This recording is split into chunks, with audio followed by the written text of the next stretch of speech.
Hello. I'm going to show you today how to make a large okedo drum, sometimes called a gakko. This is in the taiko drum family. Those of you who play drums usually make your own, so I hope you find this informative. For those of you who are wanting to get into drum building, it's really not that hard. This drum is being funded by the Owasso Education Foundation, so I'd like to thank them. This is going to be in my school drumming group, so they have given us the funds that needed to build this drum. This drum costs about $400 to make. Some of that is going to be, I'm going to save some of that money by using some of my own materials that I have laying around. Most of what you need is, you can buy it online. There's very little fabrication needed, and for what fabrication you do need to do, it's relatively inexpensive. So we're going to start off with this drum shell from Anderson International Trading. I have lined the inside with paper because I like the inside to look nice when I get done. If you don't line the inside with paper, you are going to have a bunch of fingerprints from staining on there. So I like to line it. It just takes a few minutes. This is an 8-ply maple shell from Anderson International Trading. They make great drum shells. They make all different sizes and shapes. They'll cut shells down to size if you need them a little shorter. And they have, like I said, all different sizes and shapes. They're really reasonable, and they come with no holes in it, so they're great for inexpensive taiko builds. The principles I'll show you on this drum are the same that you would use to make a shime or an okedo. This is just kind of an amped up version. This is a 24-inch wide by 24-inch tall shell. I'm going to make rings for the heads. They'll be 28 inches wide to allow for the rope. And so let's get started. We're going to stain this today with a pecan stain. Some people like to use a pre-stain conditioner. I've used it before. I don't like it. It doesn't penetrate into the wood as well, and it gives kind of a milky color in my experience, so I've stopped using that. I'm just going to put it straight on there, and it comes out with a really nice deep rich color.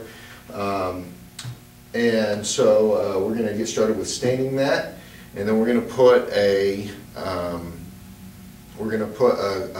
I'm going to choose to do a glossy clear coat over that.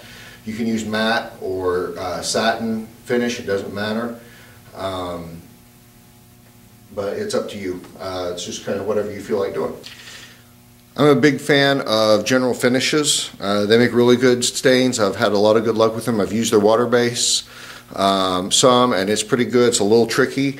This oil and urethane finishes that they have are really great. They're super easy to use. You can get just a little bit of practice, you can get a good even finish with it. We're going to use this pecan for the color, and then I've got some gloss oil and urethane top coat to go over that. So that is what we're going to be using for our finishes. I get these at Woodcraft Woodworker Supply, but they have other places you can get them as well. I'm just using the small can. That'll be more than enough for that shell, even as big as it is. And then I have this gloss left over, and it's about half full, which will be more than enough, even if I want to do several coats on there. The more coats you get on there, the glossier it'll be. It's up to you how much you want to do. Definitely recommend gloves. That stuff's hard to get off. Stains you as well. Using an old t-shirt to do this, so let's get started.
see if you rub that steel wool on there, kind of get a milky color on there. We'll go over the whole drum between coats of varnish, and then wipe it with a tack cloth or a dust rag, something that will pick up all those particulates, so that when you put the next coat on there, it's nice and clear, doesn't dry, hazy. Make sure you clean it off really well after you still use the steel wool. That's 4-0 steel wool. I'm putting this on in sections, vertical sections going with the grain. When I get done with the section, I go back and just smooth out the section before, all the way down, make sure that there's no drips. And then I'll leapfrog over the section I just did and do another section. So I did section 1, I did section 2, I'll come back to section 1 to even it out. Then I'll do section 3, I'll come back to section 2 and even it out. Then I'll go to section 4 and I'll come back to section 3 and even it out, and so on and so forth all the way around the drum. With a small drum, I'd probably do the whole thing and then even the whole thing out, but this is such a big drum, doing it in vertical sections, going with the grain.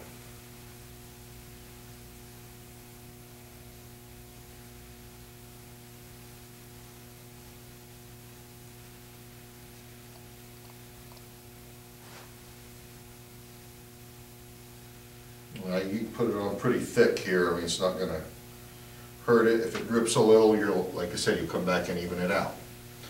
So there's section 3, coming back to about where number 2 was, with a wet rag and a real light touch. I'm evening that out, getting all the drips, all the little bubbles, just real lightly, all the way down.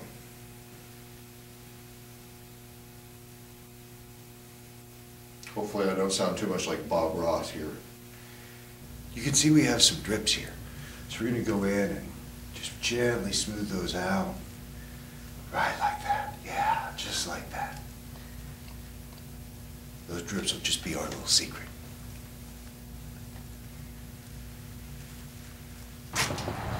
So this is the part that you'll probably want to hire someone to do. I have a ring roller. Most people don't.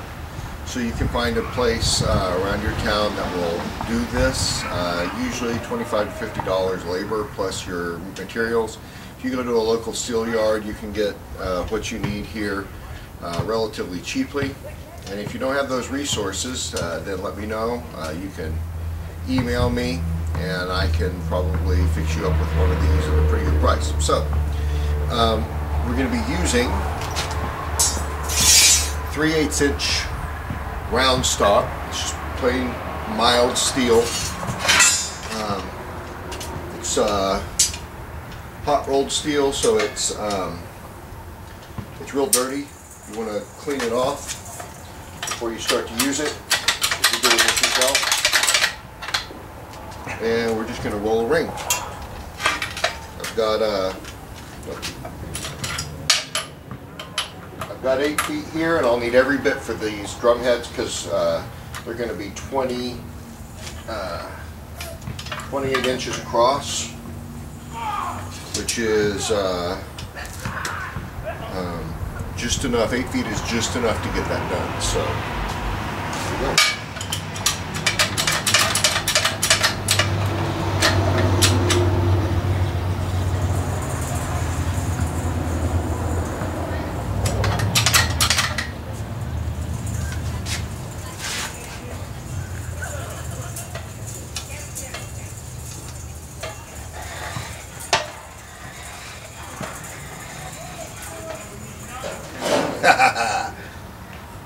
There we go.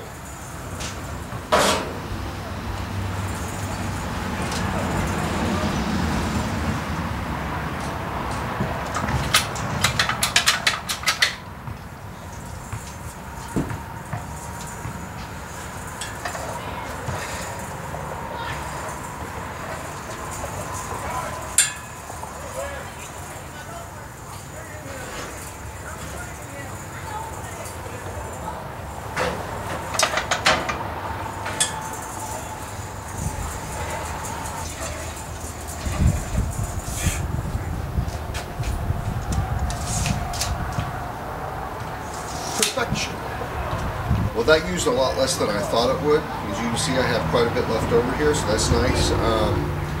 I will cut this off and weld it up, and I'll do the other one the same way, and then we'll paint them. I've got my rings painted up. They're nice and white. I put 2 coats of primer and 2 coats of paint, just real light coats.